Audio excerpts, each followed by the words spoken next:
रसिया तो भारत के प्रधानमंत्री नरेंद्र मोदी से बहुत ही ज़्यादा खुश नज़र आ रहे हैं, जिसके बाद पीएम मोदी के सम्मान में रसिया ने भारत को बहुत ही बड़ा ऑफर दे दिया है।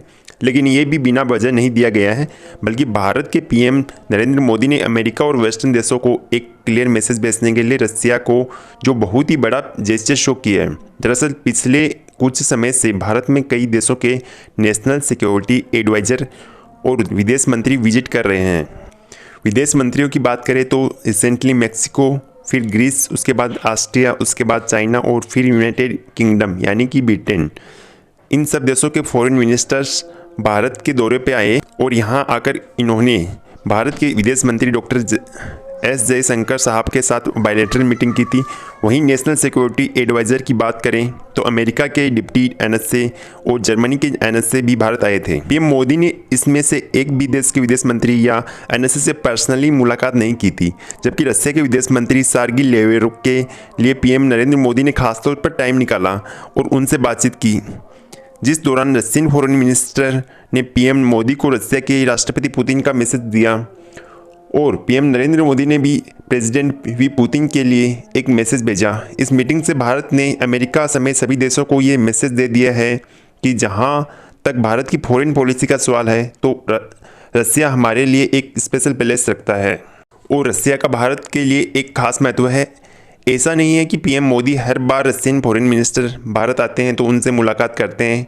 लास्ट ईयर जब सर्गी लेवरोव भारत के दौरे पर आए थे और यहाँ से पाकिस्तान गए थे तो उस विजिट के दौरान भी पीएम नरेंद्र मोदी ने सर्गी लेवरोव से मुलाकात नहीं की थी। इसलिए कल वाली मुलाकात खासतौर पर अरेंज की गई थी ताकि वेस्टर्न देशों को एक मैसेज भेजा जाए कि इस रसिया यूक्रेन युद्ध को लेकर भारत की प्राथमिकता क्या है। रशियन फॉरेन मिनिस्टर भारतीय पीएम नरेंद्र मोदी के इस जेस्चर से इतने खुश हुए कि उन्होंने भारत विजिट के दौरान भारत के लिए एक अनोखा ऑफर पेश किया। आपको पता है कि टर्की जैसे दुनिया के कई सारे देश जो रसिया और अमेरिका दोनों के साथ अच्छे संबंध रखते हैं वो रसिया यूक्रेन युद्ध में मीडिएटर की भूमिका निभाने का ऑफर दे रहे हैं। वहीं भारत बैक चैनल्स के माध्यम से रसिया और यूक्रेन दोनों देशों के कांटेक्ट में तो था, लेकिन भारत ने दोनों देशों के मध्यस्थता का ऑफर कभी नहीं दिया था। लेकिन पिछले कल रशियन विदेश मंत्री सर्गी लेवरोव ने खुद ही भारत को ये चीज ऑफर कर दी है। रेफरेंस के लिए आपकी स्क्रीन पर रिपब्लिक वर्ल्ड के आर्टिकल का एक स्क्रीनशॉट है, जिसके मुताबिक रशियन फॉरेन मिनिस्टर ने पिछले कल भारत आकर अपने स्टेटमेंट में कहा कि जैसे कि रसिया और यूक्रेन के बीच वॉर का एंड करने के लिए पीस टॉक्स का कोई सोल्यूशन नहीं निकल पा रहा है, इसलिए भारत की रसिया और यूक्रेन के बीच मीडिएटर का रोल प्ले कर सकता है।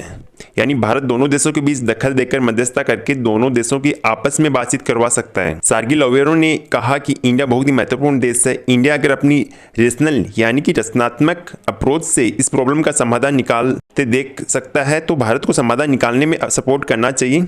इसके साथ ही सर्गी लेवरोव ने यह भी कहा है कि जो बाइडेन एडमिनिस्ट्रेशन यानी कि अमेरिका अपनी पॉलिटिक्स दूसरे देशों को फॉलो करने के लिए मजबूर करता है। उन्होंने कहा कि कोई भी देश भारत और रसिया की टाइज, भारत और रसिया के संबंध बिल्कुल भी प्रभावित नहीं कर सकता है, ना ही दोनों देशों के ऊपर आज के दिन में कोई दबाव है। रशियन फॉरेन मिनिस्टर ने कहा कि इन दिनों वेस्टर्न देश सारे मीनिंगफुल इंटरनेशनल इश्यूज को एक तरफ से सीधा इग्नोर करके यूक्रेन क्राइसिस के ऊपर आ जाते हैं। हम भारत की सराहना करते हैं कि भारत इस सिचुएशन को बहुत ही अच्छे से हैंडल करते हुए वन साइडेड बिल्कुल नहीं है, यानी किसी एक पक्ष का साथ नहीं दे रहा है।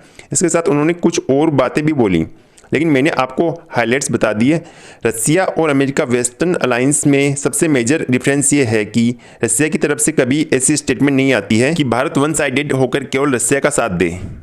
भारत जब भी न्यूट्रल अप्रोच रखता है तो रसिया उसको भी समझता है, भारत के उस रुख की भी सराहना और प्रशंसा करता है, जैसा कि सर्गी लेवरोव ने पिछले कल भारत आकर इस बार भी किया है। लेकिन वहीं अमेरिका और उसके वेस्टर्न अलायंस की बात करें तो ये सभी देश चाहते हैं कि भारत न्यूट्रल बिल्कुल ना रहे और सीधा वन साइडेड होकर उसी कैंप में घुस जाए और जो अमेरिका बोले वही करता रहे। अमेरिका भारत की नॉन अलायंस और न्यूट्रल फॉरेन पॉलिसी को बिल्कुल भी अप्रिशिएट नहीं करता है, जबकि रसिया की बात करें तो रसिया तब भी भारत का साथ देता है जब भारत न्यूट्रल होता है। लेकिन ये भी जियोपॉलिटिक्स है। आप दोनों में से किसको सपोर्ट करते हैं, रसिया या अमेरिका को? नीचे कमेंट करके अपनी राय जरूर बताएं। Thank you.